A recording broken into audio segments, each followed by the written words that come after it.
Hello and a very good evening to everyone. जिस चीज का हमें बहुत टाइम से इंतजार था वो चीज आ चुकी है, यानी यूपीएससी ईपीएफओ का नोटिफिकेशन आज रिलीज हो चुका है। आज के सेशन में जितने भी आपके डाउट्स हैं, फॉर्म फिलिंग से लेकर वैकेंसीज से लेकर नोटिफिकेशन से लेकर एलिजिबिलिटी क्राइटेरिया से लेकर आपके सिलेबस से लेकर जितने भी डाउट्स हैं एग्जाम डेट से रिलेटेड, ठीक है, जितने भी डाउट्स हैं वो सारे क्लियर हो जाएंगे, क्योंकि मैं यहाँ पर आप सभी के लिए एक कॉम्प्रिहेंसिव वीडियो लेकर आ गई हूँ जहां पर आपके मेजरली सारे डाउट्स में जो है यहाँ पर क्लियर करने की पूरी पूरी कोशिश करूंगी। तो जिससे पहले मतलब हम सेशन शुरू करें उससे पहले आप सभी से रिक्वेस्ट है, फटाफट सेशन को ज्वाइन कर दीजिए और इसको वीडियो को शेयर भी कर दीजिए, लाइक भी कर लीजिए और चैनल को सब्सक्राइब करना मत भूलिएगा, ठीक है। चैनल को तुरंत सब्सक्राइब कर लीजिए।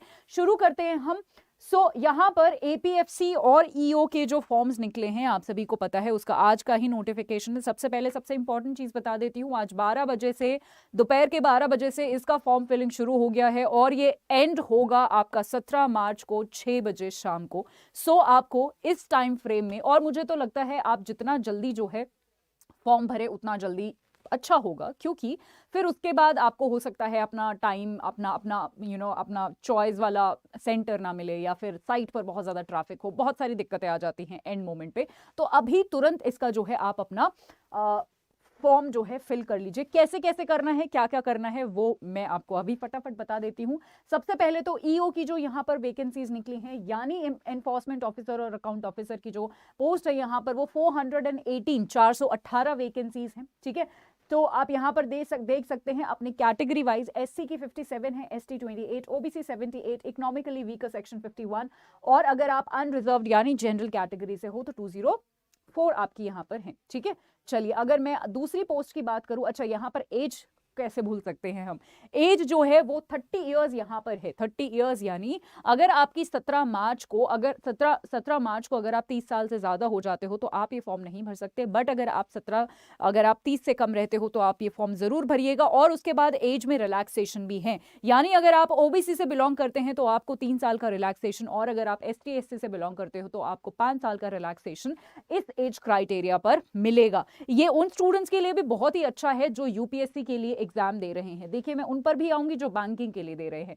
बैंकिंग वाले बच्चे बिल्कुल परेशान मत होइए। और ये जो शब्द है, ये यूपीएससी जो एक ऑर्गेनाइजेशन है, बॉडी है, इसका नाम, इस कमीशन का नाम देखकर आप घबराइएगा मत। आपको ऐसा नहीं लगना चाहिए कि शायद एग्जाम बहुत डिफिकल्ट होगा, ये बैंकिंग वालों के लिए तो है ही नहीं, ये तो यूपीएससी वालों के लिए नहीं, ऐसा नहीं है। ये मिथ भी मैं आपका क्लियर करूंगी। चलो इसी मिथ को क्लियर कर देते हैं। देखिए, इस नोटिफिकेशन में ना साफ साफ लिखा हुआ है कि आपकी जो क्वालिफिकेशन है ना वो सिर्फ ग्रेजुएशन होनी चाहिए। तो इसके पीछे कोई तो रीजन होगा, है ना, कि सिर्फ इन्होंने ग्रेजुएशन मांगा हुआ है, इन्होंने और कुछ नहीं मांगा हुआ। कोई तो रीजन होगा ना। रीजन यही है क्योंकि इनको भी पता है और हम सबको भी पता होना चाहिए कि इस एग्जाम को कोई भी क्रैक कर सकता है, चाहे वो बैंकिंग का स्टूडेंट हो, एस्पायरेंट हो, चाहे वो किसी भी फील्ड से जो है, किसी भी कोई भी सरकारी पेपर की तैयारी कर रहा हो और उसका कोई भी बैकग्राउंड रहा हो, कोई भी स्ट्रीम रहा हो, वो इसको क्लियर कर सकता है। इसीलिए इन्होंने भी सिर्फ ग्रेजुएशन लिखा है, उसके आगे पीछे जो है इन्होंने बहुत ज्यादा चीजें नहीं मांगी है। तो आप डेफिनेटली इसको, अगर आप बैंकिंग की तैयारी कर रहे हैं तो आप डेफिनेटली इस एग्जाम को क्रैक कर सकते हैं। एकदम आपके अंदर भी उतनी ही पोटेंशियल है जितनी एक यूपीएससी कैंडिडेट के अंदर पोटेंशियल है इस एग्जाम को क्रैक करने की, ठीक है। चलिए, मैं आपको लास्ट में ये भी बताऊंगी कि आपके क्या एडवांटेजेस हैं। जैसे फॉर एग्जांपल इसमें इंग्लिश वाला पार्ट है ना, फॉर एग्जांपल इसमें बहुत सारे ऐसे अलग अलग पार्ट्स है। जनरल मेंटल एबिलिटी वाला पार्ट है ना, वो आपका बहुत स्ट्रांग ऑलरेडी हो रखा होगा, तो वो आपके लिए एक एडवांटेज होगा। आपको वहां पर ज्यादा मेहनत करने की जरूरत नहीं पड़ेगी, ज्यादा प्रिपरेशन करने की जरूरत नहीं पड़ेगी, है ना। यूपीएससी वालों को वहां पर ज्यादा प्रिपरेशन करने की जरूरत पड़ेगी, है ना, क्योंकि इंग्लिश वो लोग बहुत ज्यादा नहीं पढ़ते हैं। वो लोग मेंटल एबिलिटी जो सीसैट वाला पोर्शन होता है, हम थोड़ा बहुत उसके लिए प्रिपेयर करते हैं बट बहुत ज्यादा नहीं करते। बैंकिंग वाले जो स्टूडेंट्स हैं वो बहुत ज्यादा उसके लिए प्रिपेयर करते हैं।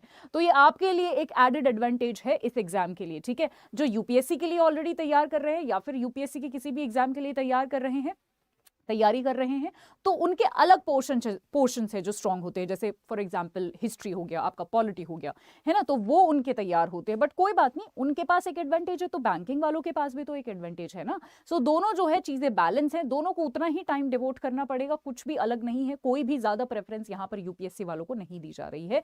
ये पॉइंट मैं आपके यहाँ पर बताना चाहती थी, ठीक है। इसमें जो है अच्छा, एजुकेशनल क्वालिफिकेशन आपका बैचलर्स डिग्री होना चाहिए और कोई डिजायरेबल क्वालिफिकेशन ईओ और एओ के लिए नहीं मांगी गई है। एपीएफसी के लिए एक डिजायरेबल क्वालिफिकेशन है जो मैं आपको बाद में बताऊंगी, ठीक है। चलिए यहां पर अब दूसरी वैकेंसी देख लेते हैं एपीएफसी के लिए, यानी असिस्टेंट प्रोविडेंट फंड कमिश्नर इन ईपीएफओ।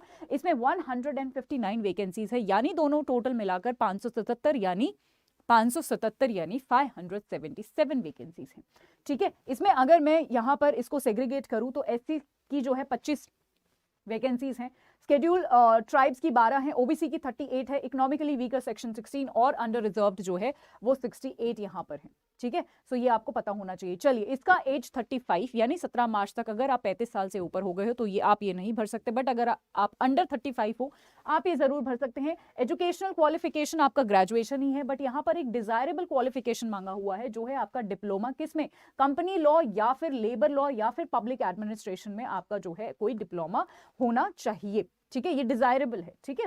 चलिए अब हम देख लेते हैं फटाफट, ये मैं आपको ऑलरेडी जो है बता चुकी हूं, कुछ और चीजें यहां पर हम देख लेते हैं, ठीक है। 2 साल का इसका प्रोबेशन होगा। चलिए अब यहां पर जो है 2 घंटे का आपका पेपर होगा। अच्छा, एक और बड़ी इंपॉर्टेंट चीज, ये दोनों एग्जाम्स अलग अलग होंगे। अब आप पूछेंगे मैम एग्जाम कब होगा, एग्जाम की डेट नोटिफिकेशन में नहीं आई है, बट यूपीएससी के कैलेंडर को अगर हम देखें तो वहां पर उन्होंने एक डेट जो है वो खाली छोड़ी हुई है जो कि है 2 जुलाई की। तो हम एक्सपेक्ट कर सकते हैं कि 2 जुलाई को इनमें से कोई एक एग्जाम हो सकता है, ठीक है। सो हमारे पास अगर हम कैलकुलेट करें तो 4 महीने हैं अगर हम आज से तैयारी शुरू करते हैं तो। इन 4 महीनों में कैसे तैयारी करनी है, क्या सिलेबस, किस तरीके से सिलेबस कंप्लीट करना है, क्या सोर्सेस फॉलो करने हैं, ये इस पर मैं सेशन ऑलरेडी ले चुकी हूं, आपको वो सेशन जरूर देखना चाहिए। अगर आपको नहीं पता कहां देखना है तो मेरा टेलीग्राम चैनल ज्वाइन कर लीजिए, वहां पर मैं सारे सेशंस अपने शेयर करती हूँ। GA and current affairs by Pinky Yadav ma'am is the name of my Telegram, आपको ये जरूर ज्वाइन करना चाहिए, ठीक है। चलिए यहाँ पर 2 घंटे का आपका पेपर होगा, हर इक्वल नंबर का जो है, मतलब all the questions will carry equal marks, ठीक है। यहाँ पर 1/3 आपका नेगेटिव मार्किंग होगा, ठीक है, 1/3 होगा, यानी अगर मान लो 2.5 नंबर का एक क्वेश्चन है तो 0.833 करके आपका जो है डिडक्शन होगा, ठीक है। चलिए अब यहाँ पर सिलेबस देख लेते हैं फटाफट। सिलेबस में कोई चेंज नहीं किया गया, पहले भी सिलेबस यही था, अभी भी सिलेबस यही है। जनरल इंग्लिश आपका आएगा, उसके बाद इंडियन फ्रीडम स्ट्रगल आएगा, हिस्ट्री में से सिर्फ इतना सा पोर्शन आएगा, ये ध्यान रखिए। मैं आपको ये इसलिए बता रही हूँ क्योंकि आपको करनी है एक स्मार्ट प्रेपरेशन, स्मार्ट स्ट्रैटेजी रखेंगे तो आपकी जो है बेहतर प्रेपरेशन होगी। अगर स्मार्टली नहीं पढ़ा तो टाइम कम पड़ जाएगा, है ना। तो हिस्ट्री में देखो, हिस्ट्री बहुत बड़ी है, हिस्ट्री में आप वर्ल्ड हिस्ट्री पढ़ने लग जाओ, मॉडर्न हिस्ट्री में भी बहुत सारी चीजें हैं, उतना नहीं पढ़ना आपको सिर्फ इंडियन फ्रीडम स्ट्रगल वाला पोर्शन पढ़ना है और आपको नहीं पढ़ना है, ठीक है। और आपको ये 10 दिन में पूरा करना है, पढ़ के भी और रिवाइज करके भी, तभी आपका सिलेबस पूरा होगा। किस सब्जेक्ट को कितना दिन देना है इस पर भी मैं एक लेक्चर ले चुकी हूं, आपको वो जरूर देखना चाहिए। उसके बाद current events and developmental issues जो मैं आपके करवाऊंगी, ठीक है। I am a current affair faculty, तो करंट अफेयर मैं आपको करवाऊंगी। उसके बाद इंडियन पॉलिटी, इकोनॉमी, पॉलिटी आप लक्ष्मीकांत से करिएगा, जो भी इंपॉर्टेंट चीजें हैं। उसके बाद इकोनॉमी पे आप थोड़ा सा, करंट ओरिएंटेड इकोनॉमी आती है आपको पता है तो करंट से कर सकते हैं। जनरल अकाउंटिंग प्रिंसिपल, आईआर और लेबर लॉज। उसके बाद जनरल साइंस आएगा, नॉलेज ऑफ कंप्यूटर एप्लीकेशन भी है यहाँ पर, मेंटल एबिलिटी नेक्स्ट और क्वांटिटेटिव एप्टीट्यूड। उसके बाद सोशल सिक्योरिटी इंडिया में, ये सारे क्वेश्चन आएंगे। अगर मैं इंटरव्यू और आरटी की यानी रिक्रूटमेंट टेस्ट की आपकी वेटेज की बात करूं तो 75 नंबर आपके 75 नंबर, 75:25 आपका यहाँ पर रेशियो रखा गया है। मतलब अगर 100 नंबर का आपका इंटरव्यू है तो 300 नंबर का आपका पेपर होगा, यानी 75% आपका रिक्रूटमेंट टेस्ट को दिया गया है और 25% आपका इंटरव्यू को दिया गया है, ठीक है जी। चलिए तो हम यहाँ पर देख लेते हैं।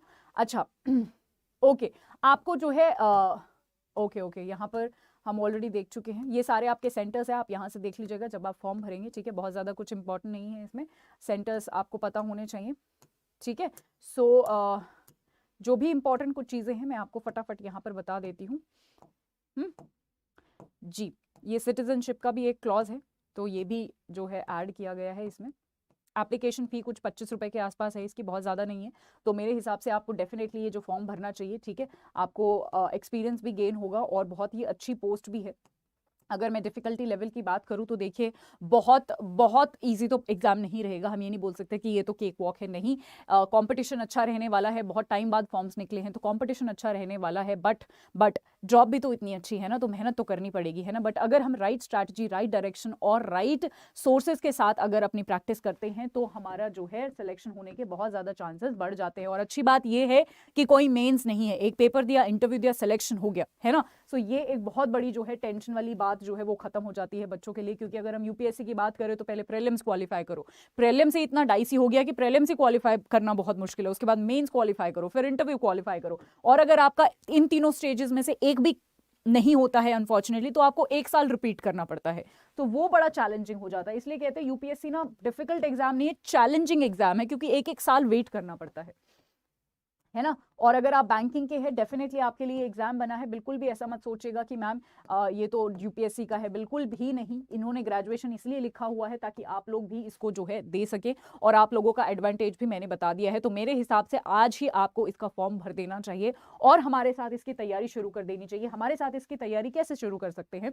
देखिए, अगर आपको कोई भी एग्जाम क्लियर करना होता है, राइट गाइडेंस की, राइट डायरेक्शन की बहुत ज्यादा जरूरत होती है, और वो जो है हम लोग आपको प्रोवाइड करवाएंगे। अड्डा 24/7 आपको प्रोवाइड करवाएगा। उसके लिए सबसे पहले आपको अड्डा 24/7 का ऐप डाउनलोड करना है। ऐप जैसे ही आप डाउनलोड करते हैं तो यहां पर आप रेगुलेटरी बॉडीज पर जब आप जाएंगे तो आपको यहां पर एक कोर्स दिखेगा यूपीएससी ईपीएफओ का, जहां पर हम लोगों ने डेडिकेटेड कोर्स आपके लिए डिजाइन किया हुआ है। अगर आपको सिर्फ ईओ का एग्जाम देना है, अच्छा, आप दोनों एग्जाम्स जो है फॉर्म दोनों जो है फिल कर सकते हैं। अगर आपको सिर्फ ईओ देना है, ये वाला बैच। अगर आपको एपीएफसी देना है, ये वाला बैच है। अगर आपको महापैक लेना है तो ये वाला बैच है। महापैक में मैं दिखा देती हूँ क्या क्या चीजें हैं। महापैक में आपका एपीएफसी, ईओ, एलईओ, एएलसी, ये सारे जो है इंक्लूडेड होंगे। 263 टेस्ट सीरीज है, 22 ई बुक्स है, 1500 आवर्स की लाइव क्लासेस है और रिकॉर्डेड सेशंस है। और मैं आपको इतने अच्छे से करंट अफेयर्स पढ़ाऊंगी कि आपके कॉन्सेप्ट्स भी क्लियर होंगे और वो आपके फाइनल इंटरव्यू में भी बहुत हेल्प करेगा। ठीक है, करना आपको क्या है? करना आपको सिर्फ छोटा सा जो है काम है। हमारा बैच जो है ये 3 तारीख से यानी 3 मार्च से शुरू हो रहा है। यानी एग्जैक्टली हमारे पास 4 महीने का हमें कोर्स आपको यानी मतलब 4 महीने का एक टाइम टेबल बताएंगे हम आपको, कैसे कैसे आपको हमारे साथ प्रिपरेशन करनी है। उसके बाद खुद से रिवीजन करना है और मॉक टेस्ट प्रिपेयर करने हैं। मैं भी अपनी क्लासेस में आपको करंट अफेयर्स के मॉक पेपर्स और फुल लेंथ टेस्ट प्रैक्टिस करवाऊंगी। उसके लिए आपको जरूर जो है ये कोर्स तैयार करना चाहिए, मतलब यहाँ पर इसमें एनरोल करना चाहिए और हमारे साथ प्रिपरेशन शुरू कर देनी चाहिए। उसके लिए आपको अगर इसमें मैक्सिमम डिस्काउंट चाहिए, आपको ये कोड यूज करना पड़ेगा Y674। जैसे ही आप ये यूज करते हैं और अप्लाई करते हैं, सो यहाँ पर 19,999 का जो कोर्स था वो सिर्फ आपको 4,599 में पड़ेगा। ठीक है, बहुत अच्छी अपॉर्चुनिटी है। ठीक है, एग्जैक्टली आपको किस तरीके से एग्जाम ओरिएंटेड चीजें करनी है वो सिखाया जाएगा।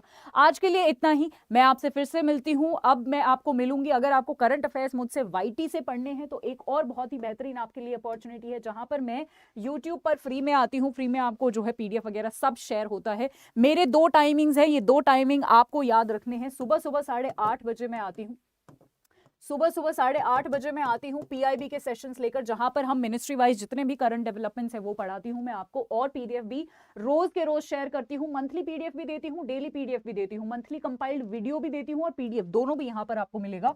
उसके बाद 6 बजे यानी 6 PM में आती हूँ द बिगर पिक्चर पर। द बिगर पिक्चर जो है एक इनिशिएटिव है करंट अफेयर्स का, वन स्टॉप सोल्यूशन है ये, जहां पर आपको मैं लाइव न्यूज़पेपर पढ़ना, उनकी पीडीएफ बनाना और डिस्क्रिप्टिव भी और सारी चीजें, मतलब इतने कॉम्प्रिहेंसिवली यहाँ पर करंट अफेयर्स कवर करवाए जाते हैं कि आपने एक बार ये देख लिया तो आई एम श्योर आपका करंट अफेयर का बहुत ही स्ट्रॉन्ग बेस बन जाएगा। अड्डा 24/7 रेगुलेटरी बॉडीज पर ही ये दोनों शोज मेरे आते हैं। ठीक है, तो इनको जो है आप मेरे साथ जरूर लाइव जुड़िएगा अपना करंट अफेयर का बेस स्ट्रॉन्ग करने के लिए और अपने एग्जाम्स क्वालिफाई करने के लिए।